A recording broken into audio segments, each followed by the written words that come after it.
আসসালামু আলাইকুম। সবাই কেমন আছেন? রান্নাঘর থেকে সবাইকে স্বাগতম। আজকে আরেকটা ভিডিও নিয়ে চলে আসলাম। আজকে আমি বাঁধাকপি ভাজি করেছি।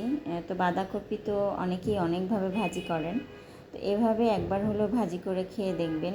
আসলে স্বাদটা একদম অন্যরকম, মজার একটি খাবার। তো আমি বাঁধাকপিটা রান্না করেছি আপনার একটা ডিম দিয়ে।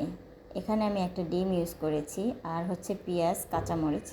এটা দিয়ে আমি একটু নাড়াচাড়া করে এটা ভালোভাবে ডিমটা ভেজে নিব। আপনার ডিমটা একটু সুন্দরভাবে ভেজে তারপরে এখানে আমি বাঁধাকপিটা দিয়ে দিব। আমি এখন এখানে সব মশলা অ্যাড করি নেই, কারণ হচ্ছে আগে আমি ডিমটা একটু ভালোভাবে ভেজে নিব, ভাজা ভাজা করে নিব। এ পর্যায়ে এসে আমি বাঁধাকপিটা দিয়ে দিব।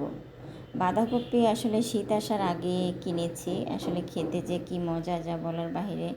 আর যখন বেশি পরিমাণে উঠে যাবে তখন ভালো লাগবে না। এখনই একটু বাঁধাকপি আর একটু শীত পড়লে আরও ভালো লাগবে। তো যাই হোক, আমি বাঁধাকপি আজকে একটা ডিম দিয়ে ভাজি করেছি।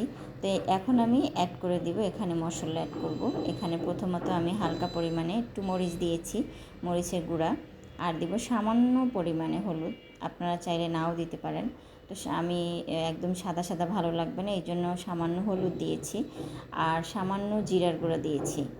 তো এটা এখন ভালোভাবে এরকম নাড়াচাড়া করব। এখানে সামান্য একটু পানি দিয়েছি আমি, একদমই সামান্য। আর এখানে পানি অ্যাড করব না, এই এতটুকু দিয়েই আমি ভাজিটা করে ফেলবো। একদম যতক্ষণে তেল না বের হয়ে যাবে ততক্ষণ আপনাকে ভাজতে হবে। তো আমার প্রায় হয়ে গেছে, দেখতেই পাইতেছেন ভাজিটা তেল বের হয়ে গেছে। তো আমার রান্নাটা প্রায় হয়ে গেছে।